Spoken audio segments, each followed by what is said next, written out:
Welcome back. اور پچھلے دنوں اب کافی دنوں سے ہی ویسے تو ہم دعا زہرا کے حوالے سے دعا زہرا کے کیس کو ڈسکس کر رہے ہیں، لیکن پچھلے دنوں مختلف قسم کی ویڈیوز آ رہی ہیں. کچھ لوگ اس کیس کے فیور میں ہیں، کچھ لوگ اس کیس کے اگینسٹ میں ہیں، کچھ دعا کے ساتھ ہیں، کچھ اس کے پیرنٹس کے ساتھ ہیں، کچھ کو لگتا ہے کہ یہ سیم پارٹی ہے اور یہ سب مل کے کسی اور کے خلاف ہیں. لیکن اس پورے معاملے میں جو اب کچھ ریویلیشنز ہوئی ہیں وہ بڑی افسوسناک بھی ہیں، دل کو گھبراہٹ میں ڈالنے والی بھی ہیں، اور اس کے حوالے سے ہم تصدیق کرنا چاہتے ہیں، کچھ بات کرنا چاہتے ہیں.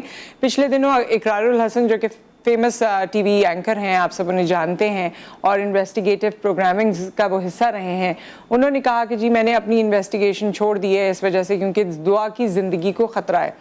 دعا کے جتنے سوشل میڈیا پہ انٹرویوز میں نے دیکھے اس میں وہ بارہا کہہ رہی ہے کہ جی میں تو کراچی نہیں جاؤں گی، میری زندگی کو خطرہ ہے. وہ ایک الگ نوعیت سے کہہ رہی ہے کہ جی میں نہیں جاؤں گی، میں واپس نہیں جاؤں گی، میری زندگی کو خطرہ ہے. لیکن یہ جو اقرار الحسن کہہ رہے ہیں یہ باقاعدہ ایک مختلف بات ہے. وہ کہتے ہیں کہ جی ان کی زندگی کو خطرہ ہے، اور ان تمام لوگوں کو جو انویسٹیگیشن کر رہے ہیں یا کروا رہے ہیں ان کو چپ کرانے کے لیے اس کی جان کو ختم کرنے کی پلاننگ ہو رہی ہے. انہوں نے جب یہ انکشاف کیا تو اس کے حوالے سے پھر ڈاکٹر معیز کی ویڈیو ہم نے دیکھی، جن کو آپ سب جانتے ہیں مائنڈ سائنسز کے حوالے سے، اور اس وقت ہم نے ڈاکٹر معیز سے ریکویسٹ کی کہ وہ ہمیں پروگرام میں جوائن کریں اور اپنا بھی نیریٹو شیئر کریں. جو ویڈیو ان کی ہمیں بھی موصول ہوئی، بہت سے اور لوگوں کو بھی مل رہی ہے، کہ دعا زہرا کے اس کیس پہ اور اسپیسیفکلی یہ جو آج کل اس کی جان کے خطرے کے حوالے سے بات ہو رہی ہے اس پہ وہ ہمیں کیا بتائیں گے. السلام علیکم ڈاکٹر معیز. وعلیکم السلام. جی آپ خیریت سے ہیں ڈاکٹر صاحب؟ وعلیکم السلام. بس میں کل ہی کووڈ سے باہر نکلا ہوں، میں 10-12 دن سے. اوہ اللہ تعالیٰ آپ کو صحت دے، آئسولیشن میں تھا. اللہ تعالیٰ صحت دے. اور ویسے دیکھ کے لگ رہا ہے کہ آپ بہتر ہیں ماشاءاللہ، اللہ کرے کہ آپ بہتر ہی ہوں اور مزید بہتر ہو جائیں. سو یہ جو دعا زہرا کے حوالے سے ہم بات کر رہے ہیں اور جو میں نے یہ پوری ایک تمہید باندھی ہے، ڈاکٹر معیز آپ کیا کہنا چاہتے ہیں اس پہ؟ آپ کی ویڈیو بھی وائرل ہو رہی ہے، اس میں بھی آپ نے کافی باتیں کی ہیں، تو میں چاہتی ہوں کہ آپ براہ راست آپ لوگوں کو بتائیں کہ آپ کی کیا فیلنگ ہے اس وقت. دیکھیں ایک چیز تو یاد رکھیں کہ میرا جرنلزم سے کوئی تعلق نہیں ہے. جی میں انویسٹیگیشن میں نہیں ہوں. میرا تعلق صرف اتنا ہے کہ میں جب انسان کوئی بات کہتا ہے کیا اس کا فزیولوجی، اس کی باڈی اس کو سپورٹ کر رہی ہے کہ نہیں. یعنی ہم کہتے ہیں نا کہ کال و فیل میں تضاد تو نہیں ہے، اس کو پکڑنے کا میں ماہر ہوں. صحیح. جب دعا زہرا کی انیشلی پہلی ویڈیو میں نے دیکھی تو اس میں نے اپنے تجزیہ کیا کہ جی باڈی لینگویج سے مجھے پتا چلتا ہے کہ جی جو کہہ رہی وہ سپورٹ نہیں ہے. اس دوران میں نے ویڈیو وغیرہ دیکھنا ساری بند کر دی، کیونکہ بیسیکلی میرا تعلق اس کیس سے اتنا ہی ہے جتنا ایک ڈاکٹر کا مریض کے ساتھ ہے. اگر مریض آتا ہے تو ڈاکٹر یہ نہیں پوچھتا کہ بھائی یہ بیماری کیوں ہوئی، وہ بیماری کا علاج کرتا ہے. تو میں نے صرف حوالے سے اسیسمنٹ کی تھی کیس کی. اس کے بعد جو لیٹسٹ ویڈیو آئی جس پہ آپ نے بھی بات کی، پہلے میں اپنی پچھلی ویڈیوز میں یہ بات کہہ چکا تھا کہ اس کی جان کو خطرہ ہے. وجہ اس کی ہے کہ جب کوئی مسئلہ ہو کہ جی پھنسنے کا خطرہ ہو کہ جی ہم پکڑے جائیں گے، پورا گینگ جو ہے وہ شو پتہ چل جائے گا، تو پھر ثبوت مٹا دیے جاتے ہیں. یہ ہمیشہ دنیا میں ہوتا ہے، پوری دنیا میں. تو دعا زہرا ایک ثبوت ہے، مگر ثبوت اس طرح مٹائے جائے کہ یہ قتل نہ لگے، یہ خودکشی لگے. اچھا لیکن ڈاکٹر معیز میں یہاں پر آپ سے یہ بھی سوال کرنا چاہوں گی کہ دیکھیں کچھ ویڈیوز میں جب شروع ویڈیوز آتی تھیں تو اس میں لگتا تھا کہ جی وہ کسی کے اثر میں ہے یا انفلوئنس ہو کے اپنی بات کہہ رہی ہے، لیکن گریجولی ہم نے دیکھا کہ اس کا کانفیڈنس لیول بحال ہوتا گیا ہے اور اب وہ بہت کھل کے برملا اپنی محبت کا اظہار بھی کرتی ہے، اپنے شوہر کے حوالے سے بات بھی کرتی ہے. یہ تک اس نے آخری ویڈیوز میں کہا ہے کہ میں تو اس کے بغیر رہ ہی نہیں سکتی ہوں، اور اس میں ایسا محسوس نہیں ہوا، maybe I am wrong, لیکن ایسا محسوس نہیں ہوا کہ اس سے زبردستی کہلوایا جا رہا ہے. ایسے کہیں لگتا ہے کہ وہ اپنی مرضی سے بات کر رہی ہے. دیکھیں دو چیزیں. پہلی بات تو کہ کسی بھی فلم میں جب اداکار ایکٹنگ کرتا ہے تو آپ کو تھوڑی لگتا ہے کہ ایکٹنگ کر رہا ہے، آپ کو تو ریئل لگتا ہے. آپ اسکرین پہ کے سامنے بیٹھے اور آپ کو پتا ہے کہ فلم ہے یا یہ ڈرامہ ہے. ہاں لیکن وہ تو ایکٹرز ہوتے ہیں نا، یہ تو ایکٹر نہیں ہے. جی سنیے، ہوتا ہے. میں آگے بات کروں. جی میں نے کل اپنی ویڈیو میں ایک